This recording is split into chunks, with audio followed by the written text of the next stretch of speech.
Hey people, it's Jamie again. As you can hear, I'm kind of not as phlegmy now, so that's good. Right, this week obviously we're talking about coming out and stuff like that. Now, the first person I came out to was Chris, and we were spooning, as you do, and I literally just said, "Chris, would you love me if I was a guy?" And he said, "Yeah," and I was like, "Okay, that's good because I think I'm gender fluid," and he just went, "Cool." So that was pretty simple. Um, then started coming out to people at college, including Ali, who you saw on Monday, who I was just like, "Yeah, bro, I think this is what's going down." She was like, "Cool," and pretty much same with all of my friends. I'm pretty lucky with my friendship group. We're all kind of just like, "Yeah, you are. Yeah, that's what you are. That's cool. I like that." Then I started coming out to my teachers at college, and slowly I got them to stop calling me my birth name, which is obviously on all of my records, to start calling me Jamie. So that was pretty cool.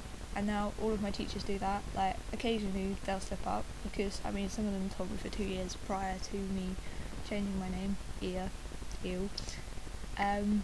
So they had to obviously get used to it, which took a little while, especially my friends as well. Like, they'll sometimes slip up and birth name me, but it's cool because I know it's difficult. I mean, I find it difficult to pronoun correctly myself sometimes.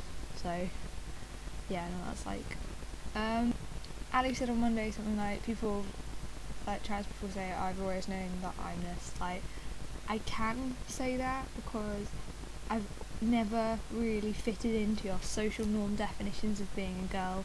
Like, I used to hate the fact that when I was younger that I'd have to hang out with girls because boys were like, "Oh my god, you're a girl, you can't play with us." So I just go kick their ass at football. Then they let me play because everyone wanted me on their team because I was just awesome. No, I joke. But yeah, that's the way I was. I used to get annoyed that the boys wouldn't let me play football because I didn't have a penis. And I'd be like, "I just want to be one of the lads." And it took me till year 11, which is secondary school, so for American people, don't know what it is, but it's when we're 15, 16. It took me till then to get called one of the lads, and I was like, wow, it's so hard.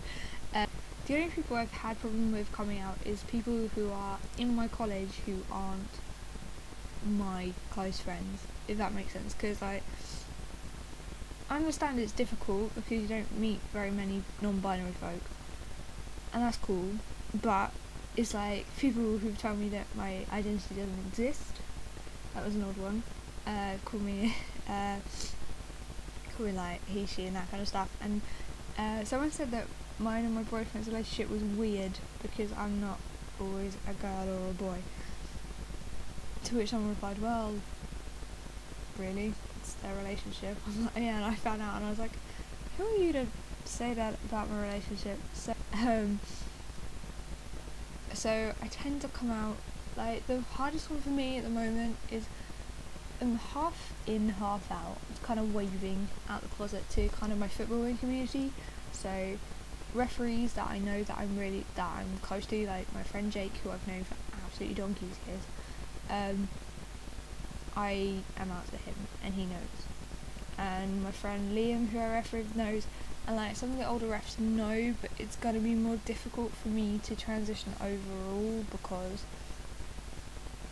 I'm in, like, where my local town where I used to ref, everyone knows my parents. They're like really heavily involved in the football club, and I've always been involved in the football club, so kind of coming out to them will, well, getting them to change the way they, not the way they view me, the way that they like refer to me, is going to be quite difficult, but we'll get there eventually.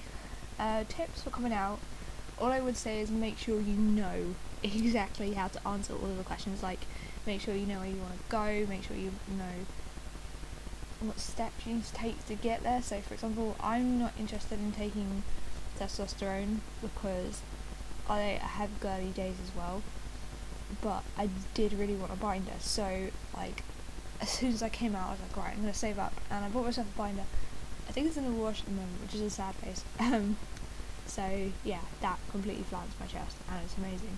You have to explain that the reason that you're doing all this stuff is not to kind of, you're not doing it for other people's benefit so other people see you differently. You're doing it so you feel more comfortable in yourself. So if you come out as trans and female to male, and you come out as trans, you shouldn't feel the need to cut your hair off, because in theory you should be able to like parade around in fishnet heights and high heels and say I'm a guy, because it's how you feel, it's not how society sees you. So you have to explain to everyone that the reason that you're making these changes to your body, so the reasons that you're cutting your hair, the reasons that you want to bind and maybe pack if that's what you want to do, is because it's what you want to do to feel comfortable, not because of how the world sees you.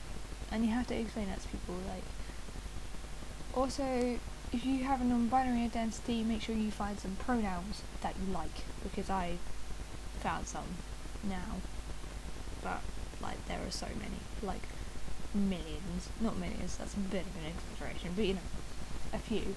So research your pronouns, find out, maybe write them like a little letter and just say this is how you use them.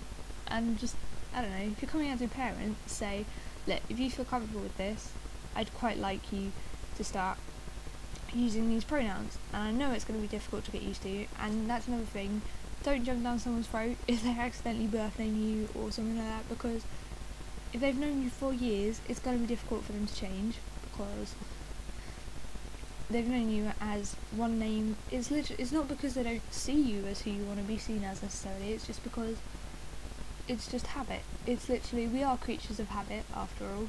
So if they've known you by one name for God knows how many years, then it will take a while to change it. And the same with pronouns. So, but don't be afraid to correct them at the same time. So if someone, like for example, your mum comes up to you and says, oh, good girl, well done, you'll be like, no, good person, we'll go neutral.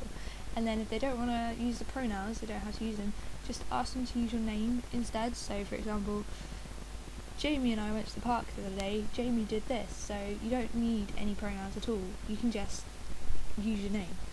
That would be the easiest thing that I would personally say. So yeah, I hope this has been a little bit of help.